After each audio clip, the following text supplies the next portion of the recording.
What if I told you the real monster of Stranger Things was never the Demogorgon, not the Mind Flayer, and not even Hawkins Lab? What if everything, every gate, every death, every scream in the dark, began with one lonely, broken boy? A boy who decided the world was rotten and that he deserved to reshape it. That boy's name wasn't Vecna, it was Henry Creel. Today, we're going all the way back, before the Upside Down, before 11, before the first missing kid, to uncover how Henry Creel became Subject 001, and then Vecna. Hey everyone, welcome to Vecna Watch, where we keep an eye on Stranger Things, Vecna, and every dark secret hiding in the Upside Down. If you love deep dives, creepy lore, and wild theories about Henry, 11, and Will, hit subscribe so you don't miss the next upload. All right, let's rewind the clock to the very first monster Hawkins ever met.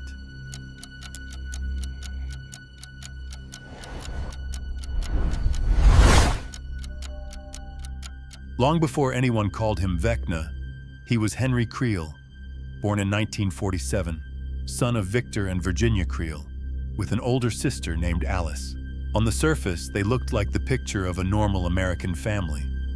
New house, fresh start, white picket fence. But inside Henry's head, something was very, very different. When the Creels moved to Hawkins, Indiana, Henry didn't see hope. He saw a world he already hated. Other kids thought he was broken. Adults thought he was just strange. And Henry? He saw people as insects, trapped in a system he couldn't stand. He retreated into the quietest place he could find, the attic of the Creel House. Up there, in the dust and the shadows, he found something that made sense to him. Black widows. He spent hours just watching them, waiting, trapping, consuming. To Henry, spiders weren't scary. They were perfect. Predators that brought order to what he saw as a chaotic, fake world. And then, Henry discovered something else, a gift or a curse. He realized he could reach into the minds of living things. At first it was small, animals in the yard, birds in the trees. He could feel them, twist them, control them. That curiosity turned dark, fast. Henry began mutilating and killing animals, rabbits, chickens, dogs, testing the limits of this new power, pushing further each time. For most kids, nightmares stay dreams. For Henry, nightmares were practice. Eventually, he turned this power on the people closest to him. One night at dinner in the Creel House, Henry reached into his parents' minds and dragged out their worst fears, their ugliest memories. His mother, Virginia, realized something was wrong with her son. Not just emotionally, but supernaturally. Henry decided that made her weak. And in Henry's new world, weakness didn't get to exist. He attacked. Lights flickered. Plates shattered. Invisible hands squeezed hearts and lungs. By the time it was over, Virginia and Alice were dead.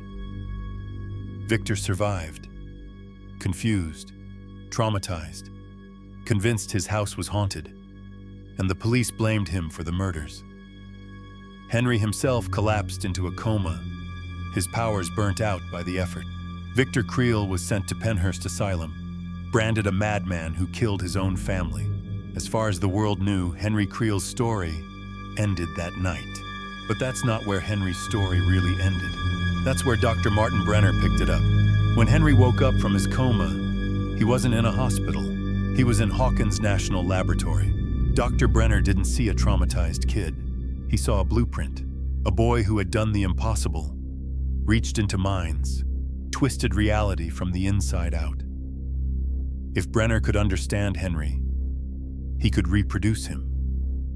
So Henry became the first test subject in a brand new program. They didn't call him Henry there. They gave him a number, Subject 01. At first, Henry was a weapon with no safety. His powers were too wild, too dangerous.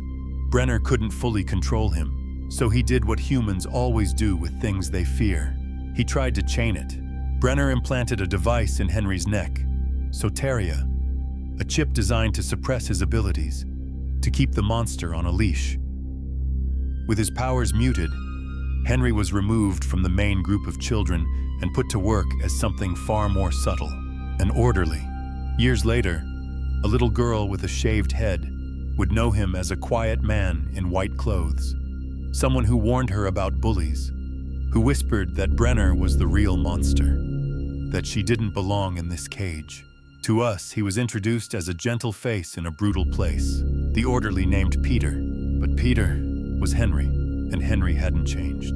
He'd just learned to pretend. As an orderly, Henry watched all the other numbered children, their tests, their failures, their punishments. Deep down, he despised them, saw them as lab rats, just like the humans he hated outside. But in one child, he saw something different.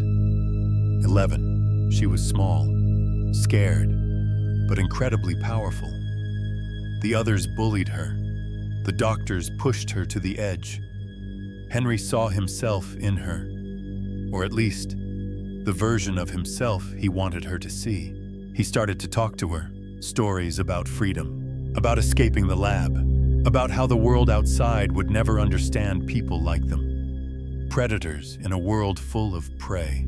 In the episode, The Massacre at Hawkins Lab, Henry finally reveals how he truly sees things. He believes he was born a predator, and that the world is diseased, overrun by people who don't deserve to exist.